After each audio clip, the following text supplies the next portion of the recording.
आज की तारीख में अगर आप कोई कार खरीदने जाएं तो कौन सी कार लेना चाहेंगे? क्योंकि ऑप्शंस तो बहुत हैं। CNG, electric vehicles, flex fuel वाली, या फिर हाइब्रिड या इथेनॉल ब्लेंडेड, जिसमें हर कुछ समय में कुछ ना कुछ नया आ जाता है। जैसे E10 से शुरुआत हुई, फिर E20, E25, E30 और आगे पता नहीं और क्या क्या आ जाए। कार एक खरीदनी है और ऑप्शन बहुत सारे हैं। अब इंसान ले तो क्या ले? कोई कहता है सीएनजी ले लो क्योंकि पेट्रोल का फ्यूचर अनसर्टेन है।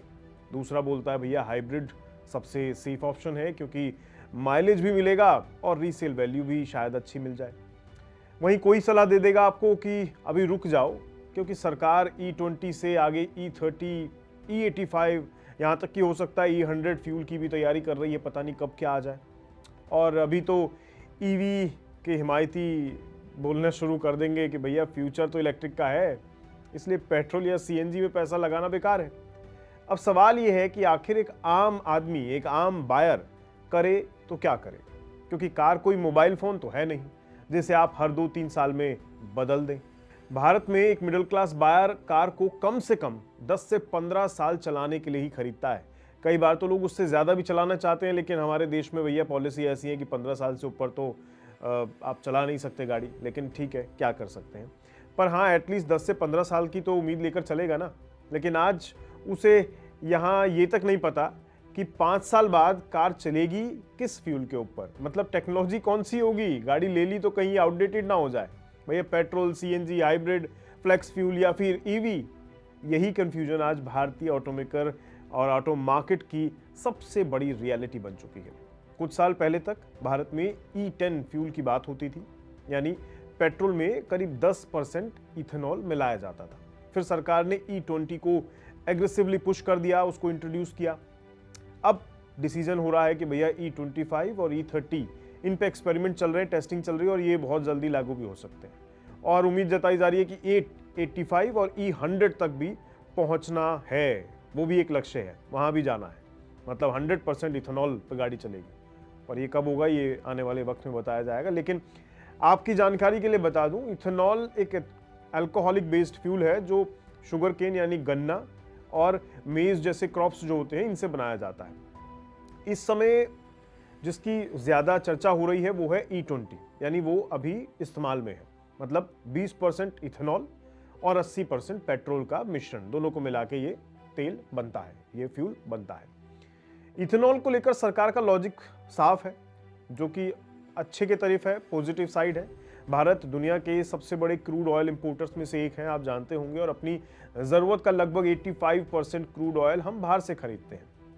कई बार सिर्फ ऑयल इंपोर्ट बिल ही $150 बिलियन तक पहुंच जाता है। मतलब करीब करीब 14 से 15 लाख करोड़ रुपए हर साल कच्चे तेल को खरीदने में चला जाता है।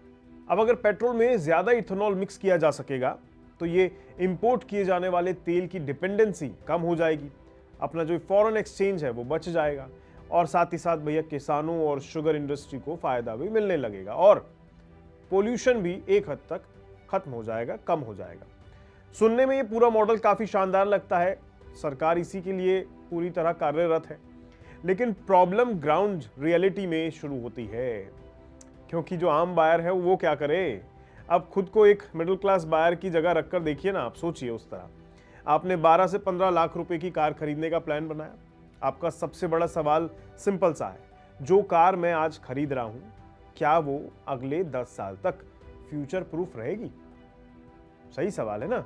यही सोच के अक्सर आम इंसान जाता है, गाड़ी खरीदने की सोचता है, एक प्लानिंग बनाता है। क्योंकि फ्यूल बदलता है तो इंजन टेक्नोलॉजी भी बदलती है, और ये समस्या आम बायर को परेशान कर रही है। हायर इथेनॉल ब्लेंड्स के लिए इंजन के कई कंपोनेंट्स अलग मटेरियल से बनाने पड़ते हैं ताकि जंग और डैमेज का रिस्क कम हो जाए। कार कंपनीज को बार बार इंजन रीडिजाइन करने पड़ रहे हैं, नई टेस्टिंग करनी पड़ रही है, और कंप्लायंस कॉस्ट लगातार बढ़ती जा रही है। जिसका असर हो क्या रहा है? हो ये रहा है कि आखिर में ये कॉस्ट कस्टमर की जेब से ही निकाली जाती है।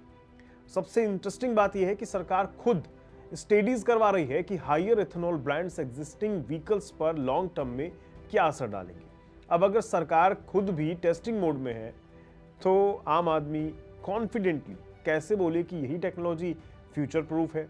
यही वजह है कि मार्केट में ये डर पैदा हो चुका है कि कहीं पेट्रोल कार का फ्यूचर डीजल कार जैसा ना हो जाए। एक समय था जब भारत में डीजल कार्स सबसे प्रैक्टिकल ऑप्शन मानी जाती थी, उनका जलवा हुआ करता था। लोग डीजल व्हीकल्स को लॉन्ग टर्म इन्वेस्टमेंट की तरह समझा करते थे, लेकिन BS6 नॉर्म्स आने के बाद डीजल इंजन महंगे हो गए, मेंटेनेंस बढ़ गया और धीरे धीरे मार्केट शिफ्ट हो गया। और अब आप देख रहे हैं डीजल गाड़ियां उतनी नहीं बिकती जितनी बाकी कंपैरेटिवली आप देखें पेट्रोल या CNG बिकती हैं। आने वाले टाइम में यही समस्या पेट्रोल बायर्स के साथ भी दिखाई दे सकती है, क्योंकि अभी किसी को नहीं पता कि E20 कंपैटिबल कार फ्यूचर में E30 फ्यूल पर स्मूथली चल पाएगी या नहीं। E30 से आगे वाले तो छोड़ ही दीजिए ऑप्शंस, या उसकी कोई रीसेल वैल्यू रहेगी या नहीं भविष्य में। ये तो आम लोगों के लिए एक बड़ी समस्या है, क्योंकि एक आम बायर एक ही बार शायद जीवन में कार खरीद पाता है। अब ऑटो इंडस्ट्री का हाल भी सुन लीजिए। ऑटो इंडस्ट्री की हालत भी कुछ दो-धारी तलवार पे चलने जैसी है, कुछ अलग नहीं है आम लोगों से। कार कंपनीज के सामने सबसे बड़ा सवाल यह है कि फ्यूचर आखिर किस टेक्नोलॉजी का होगा, CNG, हाइब्रिड, फ्लेक्स फ्यूल या फिर EV। अगर किसी कंपनी ने गलत टेक्नोलॉजी पर ज्यादा इन्वेस्टमेंट कर दिया तो हजारों करोड़ रुपए उनके तो फंस जाएंगे, क्योंकि अगर कंपनी बिल्कुल नई architecture, battery technology, hybrid system, softwares, crash testing, emission compliance, factory tooling सब कुछ नया बनाती है ना, तो एक अनुमानित तौर पर मैं आपको बता रहा हूं कॉस्ट करीब करीब 1 से 5 बिलियन डॉलर तक जा सकती है। कुछ केसेस में इससे भी ज्यादा टाप सकता है ये पेमेंट और खर्चे का हिसाब किताब। ये एक अनुमान है, लेकिन ये रिस्क बहुत बड़ा है, क्योंकि किसी भी नई चीज के चल जाने के मुकाबले फेल हो जाने का चांस ज्यादा होता है। फिर भी आज लगभग हर बड़ी कंपनी मल्टीपल टेक्नोलॉजीज पर एक साथ काम कर रही है। कोई CNG मॉडल लॉन्च कर रहा है, कोई स्ट्रॉन्ग हाइब्रिड पर फोकस कर रहा है, कोई EV लाइनअप बढ़ा रही है, कोई फ्लेक्स फ्यूल इंजन्स शोकेस कर रहे हैं। क्योंकि सच्चाई ये है कि अभी किसी को भी फ्यूचर का एग्जैक्ट आंसर नहीं पता। इसी बीच EV इलेक्ट्रिक व्हीकल्स यानी कि इन्होंने अलग से कंफ्यूजन बढ़ा रखी है। एक तरफ सरकार EV एडॉप्शन को एग्रेसिवली पुश कर रही है, सब्सिडीज भी दे रही है, चार्जिंग इंफ्रास्ट्रक्चर बढ़ाने की बातें भी हो रही हैं, और बड़ी बड़ी कंपनियां लगातार नई EV मॉडल्स लॉन्च भी कर रही हैं। नैरेटिव ऐसे बनाया जा रहा है कि फ्यूचर तो इलेक्ट्रिक का ही है, लेकिन ग्राउंड रियलिटी भारत के लिहाज से अभी भी मिक्स्ड है और काफी हद तक अलग है दुनिया के बाकी देशों के मुकाबले। अगर आप एक मिडिल क्लास फैमिली से हैं और आप 15 से 20 लाख रुपए की EV खरीदने जा रहे हैं, तो आपके दिमाग में सबसे पहला डर क्या आएगा? यही आएगा कि अगर रास्ते में बैटरी खत्म हो गई तो क्या होगा, क्योंकि पेट्रोल पंप जैसे चार्जिंग इकोसिस्टम अभी पूरे देश में डेवलप तो हुआ नहीं है। हालांकि भारत में पब्लिक EV चार्जिंग स्टेशन की संख्या तेजी से बढ़ जरूर रही है। ताज़ा अगर मैं आपको आंकड़े बताऊं तो उसके अनुसार 1 मार्च 2026 तक भारत में लगभग 27,737 public EV charging station install हो चुके हैं, जिनमें से करीब 22,753 ऑपरेशनल भी हैं, चल रहे हैं मतलब। लेकिन प्रॉब्लम डिस्ट्रीब्यूशन की है। मेट्रो सिटीज में सिचुएशन काफी हद तक बेहतर आप कह भी सकते हैं, लेकिन घूमने फिरने तो इंसान हाईवे के जरिए दूर दराज के इलाकों में निकलता है ना, तो हाईवे और टियर 2 टियर 3 सिटीज में चार्जिंग इंफ्रास्ट्रक्चर अभी भी भगवान भरोसे ही है। अब इमेजिन कीजिए ना कि आप फैमिली के साथ लॉन्ग ड्राइव पर निकले हैं। पेट्रोल कार में टेंशन कंपैरेटिवली कम होती है, क्योंकि फ्यूल स्टेशन कहीं ना कहीं तो मिल ही जाता है, लेकिन EV में प्लानिंग करनी पड़ती है। रास्ते में चार्जिंग स्टेशन मिलेगा या नहीं, फास्ट चार्जिंग वर्किंग कंडीशन में होगा या नहीं, कहीं पता चला रास्ते में वहीं खड़े रह गए, दिन बीत गया, चार्ज ही नहीं हुई गाड़ी, या फिर चार्जिंग क्यू मिल गई तो क्या होगा, कहीं हमारे से पहले और लाइन में लगे होंगे तो वहां खड़े रहना पड़ जाएगा। यानी ड्राइविंग एक्सपीरियंस सिर्फ स्टीयरिंग पकड़ने तक सीमित नहीं है इलेक्ट्रिक व्हीकल के साथ, उसमें प्लानिंग भी जुड़ जाती है। इसके अलावा बैटरी रिप्लेसमेंट का डर अलग से है। लोगों के दिमाग में ये बैठा हुआ है, क्योंकि सोशल मीडिया आजकल बहुत ज़्यादा चल रहा है ना। सोशल मीडिया पर लोग बार बार पूछते हैं कि अगर 7 से 8 साल बाद बैटरी बदलनी पड़ी तो लाखों रुपए खर्च हो जाएंगे, फिर क्या होगा?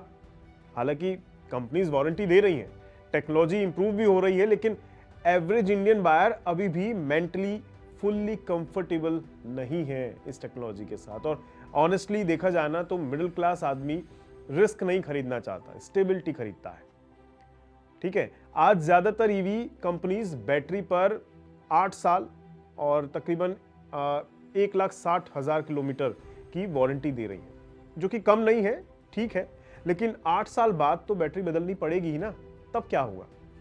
मतलब इतने किलोमीटर बीत जाएंगे, ये 8 साल खत्म होने के बाद क्या होगा? तब तो बैटरी चाहिए, क्योंकि अपने यहाँ 10 से 15 साल तो लोग गाड़ी चलाते ही है ना, 8 साल का ही तो कोई पैमाना नहीं है। तब क्या होगा? ये एक बड़ी समस्या है। फिर भी मैं एक अनुमानित तौर पर आपको खर्चा बता दूं। एक छोटी ईवी अगर आपके पास है तो खर्च बैठेगा बैटरी बदलने का 8 साल के बाद, मतलब 8 से 9-10 साल बाद आप अगर चलाते हैं उस गाड़ी को, तो 3 से 5 लाख रुपए का खर्च ईवी में बदलाव करने के लिए है। मिड साइज ईवी की अगर बात करें, लाइक नेक्सॉन ईवी वगैरह, तो उसमें खर्च बैठता है 4 से 7 लाख रुपए। और प्रीमियम ईवीज की अगर आप बात करें तो यहां खर्च जो है बढ़ जाता है और बढ़कर हो जाएगा 7 से 12 लाख रुपए का। लेकिन यह भी बताया जाता है कि कई बार पूरा पैक नहीं बदलना पड़ता है, सिर्फ मॉड्यूल सेल रिप्लेसमेंट होता है, जिसका खर्च लगभग 60,000 रुपए से 2 लाख रुपए तक हो सकता है। लेकिन खर्च तो ये भी मोटा ही है, इतना छोटा खर्च तो नहीं है, 2 लाख रुपए तक अगर चला जाए तो। फिर भी ये कंपैरेटिवली पूरे के पूरे मॉड्यूल या पूरे बैटरी को बदलने से तो कम ही है।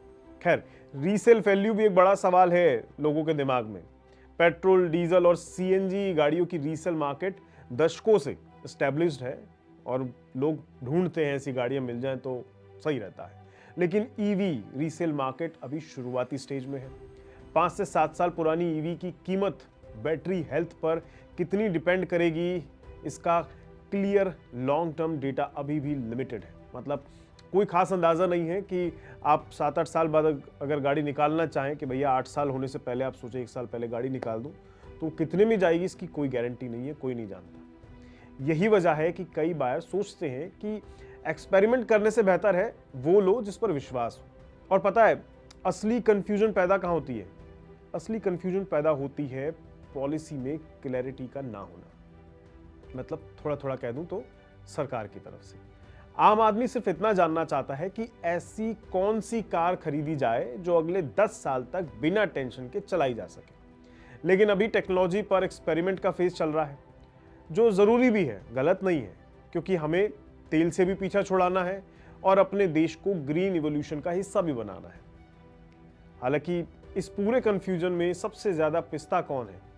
ना अमीर ना गरीब, पिस्ता है एक मिडिल क्लास बायर, जो जीवन भर शायद एक कार खरीदने का सपना देखता है और जब खरीदने जाता है तो जीवन में, क्योंकि वो एक ही बार खरीद पाता है, तो वो ऐसी किसी कंफ्यूजन से जब 2-4 होता है तो समस्या ज्यादा बढ़ जाती है। खरीदी जाए तो कौन सी कार खरीदी जाए, यही सवाल आज ऐसे ही छूट जाता है। अब आप बताइए, आपको भी कोई ऐसी कंफ्यूजन है या बस जाकर यूं ही कोई भी गाड़ी आप खरीद कर ले आते हैं? कमेंट में जरूर बताइएगा, इंतजार रहेगा आपके कमेंट का। आज के लिए इतना ही, नमस्कार।